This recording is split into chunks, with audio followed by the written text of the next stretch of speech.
أعوذ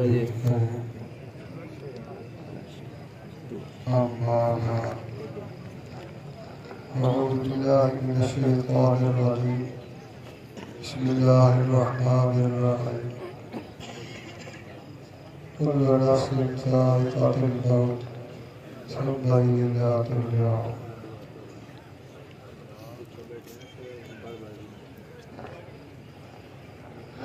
اللہ تبارک و تعالیٰ نے اس آیت کے شروع میں پہلے تو ہمیں موت یاد دلائی، ہر ایک نے اس کا مزہ چکھنا ہے۔ ثم إلينا ترجعون سے اللہ اس بات کی طرف اشارہ فرما رہے ہیں یہ زندگی میں مقصد زندگی نہیں ہے، کسی مقصد کے تحت یہ زندگی ملی ہے، تمہیں ہمارے پاس لوٹ کر آنا ہے، لہذا تیاری کر کے آؤ۔ إلينا ترجعون یہ ہمیں سبق مل رہا ہے، یہ اطلاع ہے کہ ایسے خالی ہاتھ نہیں آنا، کچھ کر کے جانا ہے۔ اللہ تبارک و تعالیٰ حضرت مولانا طیب صاحب کو جو نوازا ہے اس کو ہم بیان نہیں کر سکتے ہیں، وہ تو جو سب جو پوری تیاری کر کے جا رہے ہیں، اللہ جیسے فرما رہے ہیں تیاری کر کے آؤ، وہ پوری تیاری کر کے جا رہے ہیں۔ تقریباً 40 سال کا عرصہ ہمارا ایک ساتھ گزرا ہے، میں نے ان جیسا کوئی ساتھی ایسا نہیں دیکھا جو اللہ کے سامنے رونا دھونے والا ہو، ایسے جیسے کوئی کسی کو چمٹ کر روتا ہے ایسے مولانا روتے تھے، اور ساتھیوں کے ساتھ انتہائی شفقت کا معاملہ تھا۔ ہم دونوں ساتھ رہے، ہمیشہ مولانا میرے ساتھ ایسا معاملہ تھا جیسے میں ان کا استاد ہوں اور میرے شاگرد ہوں۔ جان بین سے معاملہ ایسا رہا کہ میں انہیں اپنا استاد سمجھتا تھا، وہ مجھے اپنا استاد سمجھتے تھے۔ حضرت کے کمرے میں میں داخل ہوتا، حضرت بیمار بھی ہوتے پھر بھی کھڑے ہو کر دیتے تھے، حالانکہ میں حضرت کو کہتا حضرت تکلیف ہے، آپ کو تکلیف کا ہے، پہلے تکلیف ہے۔ میں کمرے میں داخل ہوتا تو حضرت کھڑے ہو کر ملے گئے، وہ اس کے عمر میں بھی بڑے تھے، لیکن حضرت میرے ساتھ ایسا معاملہ یوں سمجھو جیسے ماں شفیق بیٹے کے ساتھ جو شفقت کا معاملہ کرتی ہے کہ اپنی تکلیف کو برداشت کر کے اولاد کو بچے کو راحت پہنچاتی ہے، مولانا نے ہمارے ساتھ ایسے ہی وقت گزارا ہے، ساتھی تھے، اکٹھے رہتے تھے۔ تو مولانا کے حالات دیکھ کر میں مولانا سے کہتا میرے دل میں یہ خواہش ہوتی ہے کہ اللہ تعالیٰ کی طرف سے یہ اجازت ہوتی کہ آپ نے عمر کا حصہ کسی کو دے سکتا ہے، تو میں بھی آپ کو اپنی عمر کا ایک حصہ دے دیتا ہوں، کیونکہ آپ سے دنیا کا فائدہ ہو رہا ہے، مخلوق کو دینی اعتبار سے فائدہ ہو رہا ہے، مجھ سے ویسا نہیں ہو رہا۔ آپ کو میری زندگی کا کچھ حصہ مل جاتا، آپ جو ہے دین کا جو فائدہ مخلوق کو پہنچاتے ہیں وہ زیادہ ہوتا۔ میں کئی دفعہ کے سامنے اس خیش کا بھی اظہار کرتا ہوں، انتہائی جو ہے اللہ کے سامنے رونے دھونے والے تھے، ایسا کوئی میں نے کبھی نہیں دیکھا۔ تو اللہ تعالیٰ انہیں غنی کے رحمت فرمائے، نہیں ہمارے لیے وہ ایک بہت مدرسے کی گاڑی کا مضبوط انجن تھا، اور وہ چلا گیا۔ حدیث بھی آتی ہے موت العالم موت العالم، موت عالم کی موت عالم کی موت عالم کی موت ہے، کیونکہ عالم کو اس سے پہلا پکڑاتا ہے تو اس فائدے سے وہ محروم ہو جاتی ہے۔ قریب زمانے میں بہت سے علماء اٹھتے ہوئے نظر آ رہے ہیں، اور یہ بھی قیامت کی علامات میں سے ہے، علماء کا اٹھنا یہ بھی قیامت کی علامات میں سے۔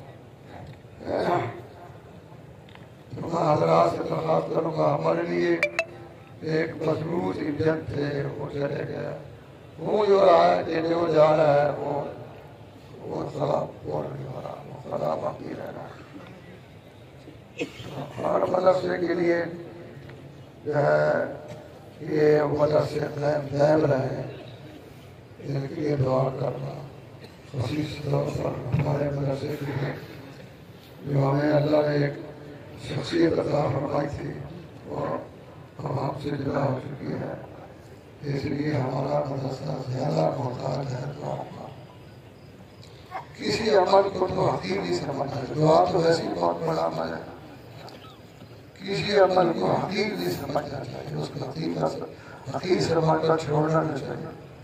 ایک بہت بڑے محدث، ان کا انتقال ہوا، بعد میں کسی کو خواب میں نظر آئے، انہوں نے پوچھا کیا بنا؟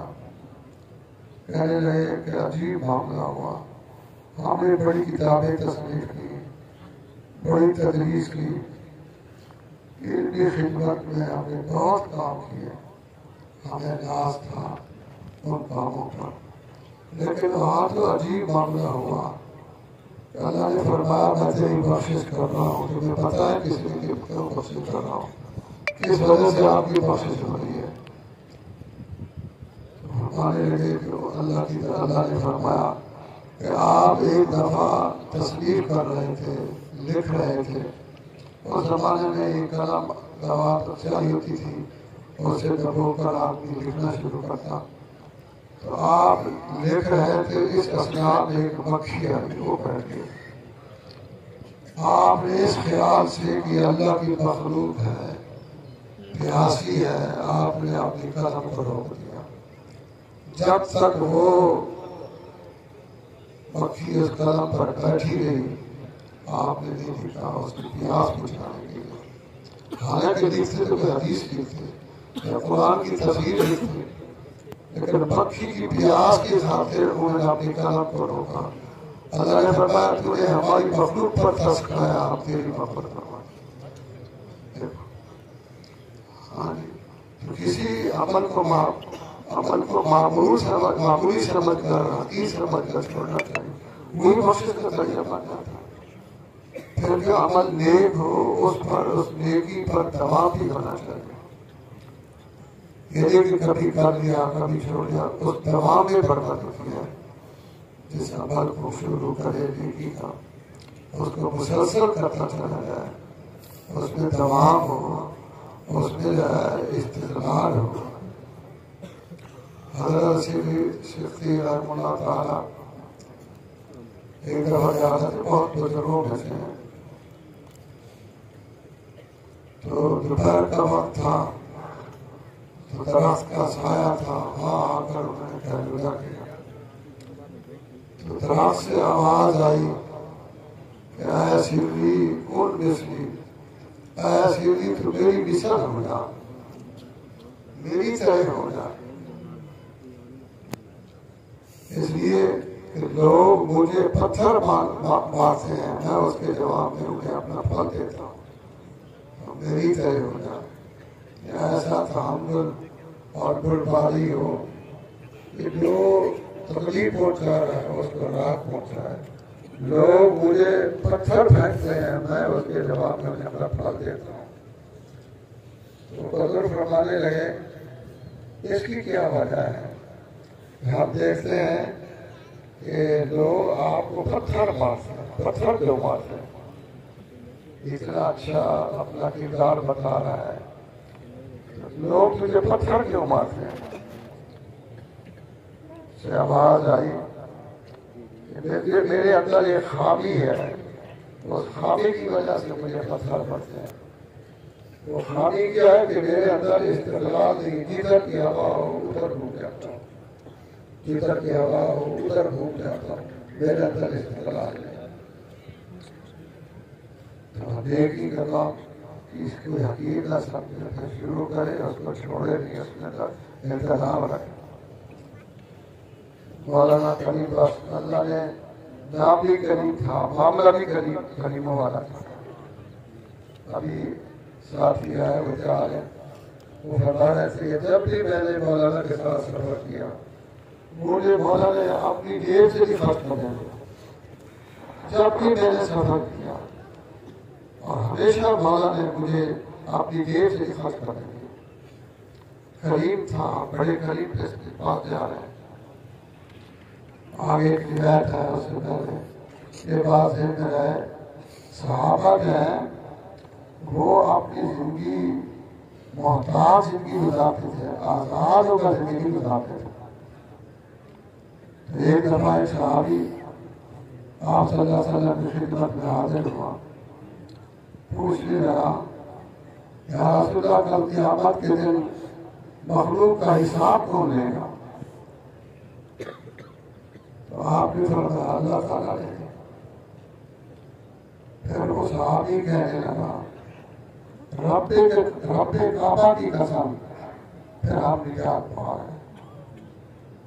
قسم کھا کے کہہ رہا ہے رب کعبہ کی قسم، پھر ہم نجات پا گئے۔ آپ نے فرمایا وہ کیسے؟ فرمایا کہ جو کریم کے پاس آتا ہے، کریم کے ہاتھ چڑھتا ہے تو اس کے قابو میں آتا ہے، کریم معاف کرتا ہے۔ اب کریم کے پاس جا رہا ہے، اللہ انشاءاللہ اس کو معاف کرائے۔ حضرت ہے اپنے پیچھے جو ہے دو بیوہ چھوڑ کے جا رہے ہیں اور 4 بیٹے ہیں۔ اللہ تعالیٰ انہیں بھی والدین کے والد کے نقش قدم پر چلنے کی توفیق عطا فرمائے۔ تو یہ انتہائی وقت ہے، اللہ تعالیٰ سب کو سب جمیل عطا فرمائے۔